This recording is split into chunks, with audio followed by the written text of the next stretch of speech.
Welcome back, children. Let's now understand this poem in detail. Let me again tell you about the poet Pablo Neruda, born on 1904 and died in 1973, is the pen name of Neftali Ricardo Reyes Basalto, who was born in the town of Parral in Chile. Neruda's poems are full of easily understood images which make them no less beautiful. He won the Nobel Prize for Literature in the year 1971. In this poem, Neruda talks about the necessity of quiet introspection and creating a feeling of mutual understanding among human beings. What does the title of the poem suggest to you? I think I've already explained to you. And what do you think about this poem is about? I think now you can give me the answer. That is introspection and retrospection.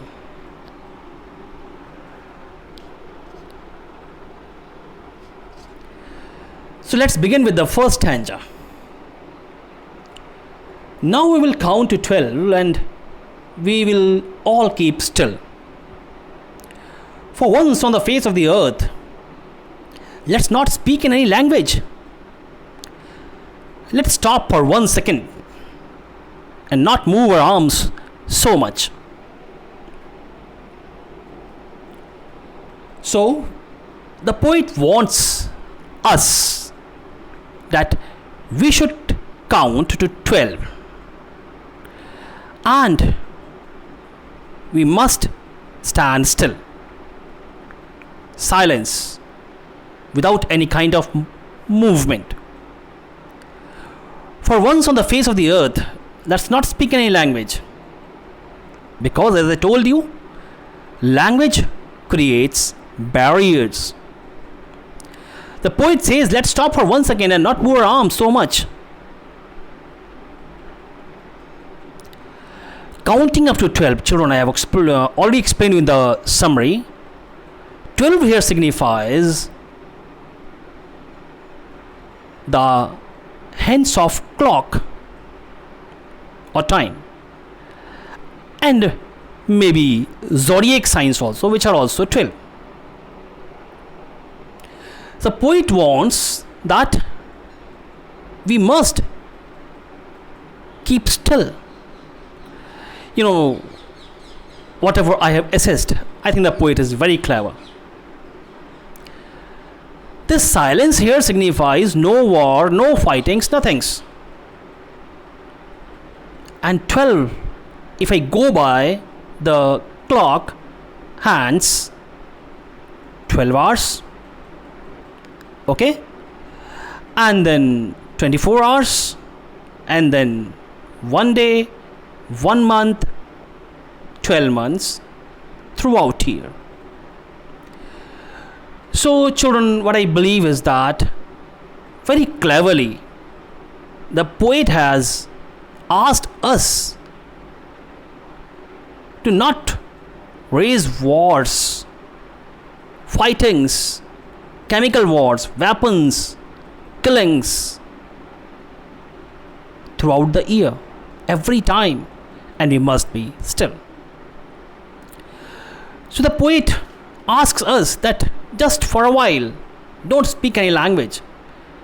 Because if we talk about India only, if one speaks English, other speaks Urdu, other speaks Hindi, there are classes among them. So, don't speak any language. And stop for 1 second and don't move our arms. Moving arms, children, means arms of your hands, of your body, and arms also signify weapons.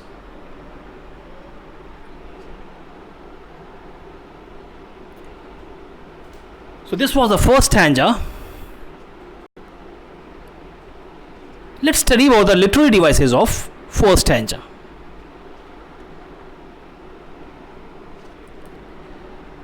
So assonance means use of vowel sound O and E.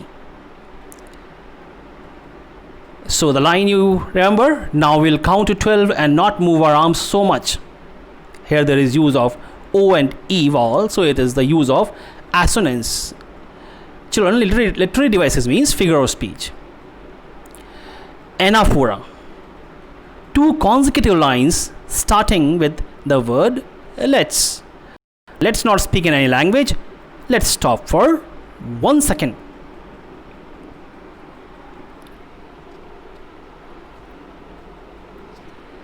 Alliteration, the repetition of a consonant sound at the start of 2 or more closely placed words, like we will. W is getting repeated.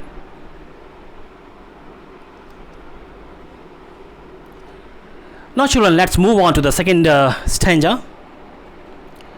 It would be an exotic movement. It would be an exotic moment. Without rush, without engines, we would all be together in a sudden strangeness. Fishermen in the cold sea would not harm whales, and the man gathering salt would look at his hurt hands. So the poet says that exotic means very pleasurable, very merrymaking, very happy. So the poet believes that if everything will be quiet, it would be a very happy moment. No rush hour is there. No vehicles, human beings rushing for one thing or the other. Engines all stopped. Engine here signifies industries, vehicles, everything. We would all be together in a sudden strangeness. So the poet says that it would be a very fascinating moment when everything will be quiet. And we will enjoy that sudden strangeness and happiness also. He exemplifies that fishermen in the cold sea would not harm whales, and the man gathering salts would look at his hurt hands. Fishermen in the cold sea, I think the poet is talking about the polar regions. So fishermen would not harm the whales, and the man gathering salt. Let me explain you this thing, children. We use salts at home. Without salt, imagine of any kind of vegetable getting cooked. Can you imagine the taste? I think very terrible. But do you know the process of making salt? It's very terrible. Exactly horrible for the persons, those who work there. Because if you work continuously with salt, it will create cuts in your parts of body which come in contact with salt, and injury is there.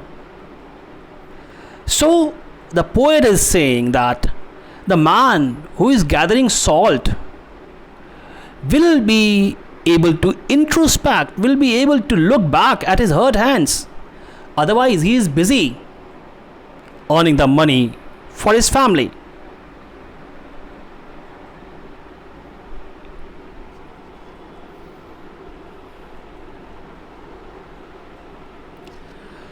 Now children, let's study about the figure of speech used in the second stanza. So it is alliteration. We would. W is a sound which is getting repeated. Sudden strangeness.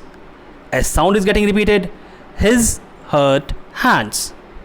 H sound is getting repeated.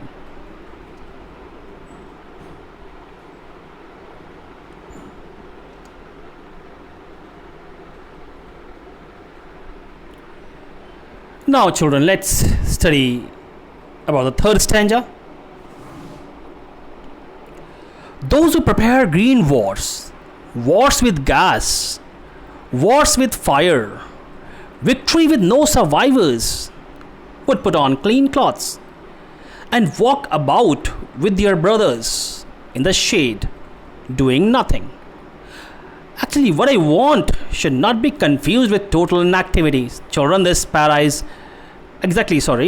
is very important for you and during this time of lockdown, because I think some of the students of your class have understood this lockdown period as the time of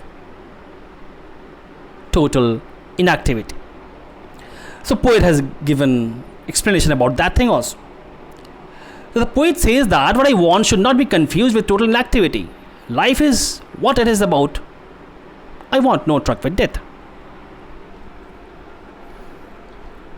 So the poet says that all kinds of wars must come to an end. Like green wars means wars against environment, deforestation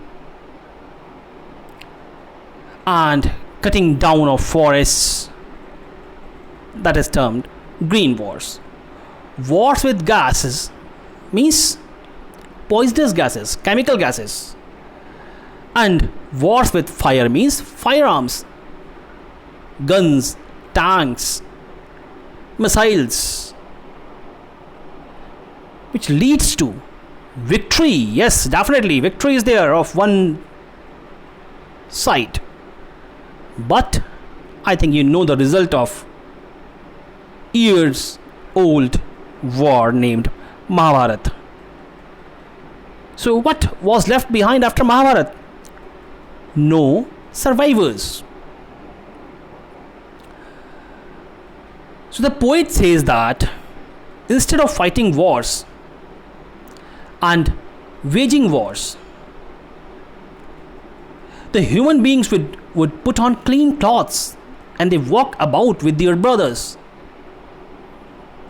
in the shade and doing nothing. See, children, this is a very, very, very big word, that is doing nothing. I think this doing nothing is motivating you very well, I know.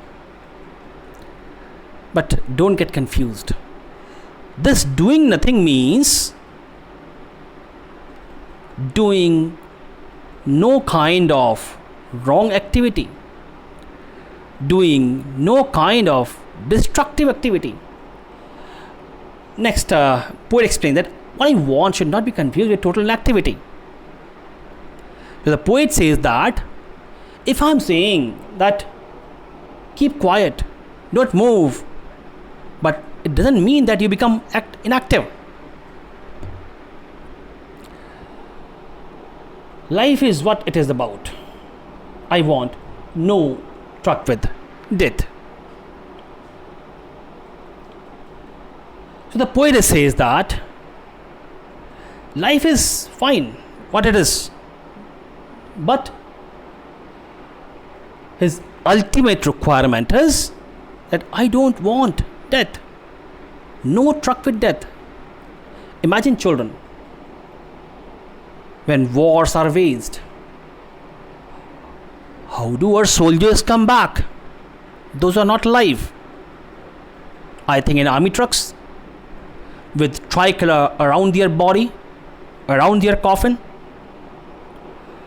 So the poet says that I don't want any kind of death, but it doesn't mean that I want you to be inactive. Be active, do good, do constructive. Let's discuss the literary devices of third stanza.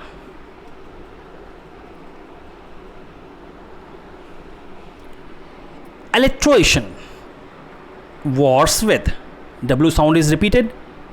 Clean cloths. C sound is repeated. Assonance, that is use of vowel, O.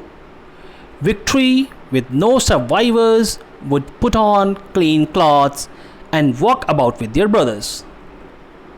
repetition is there, that is use of war word.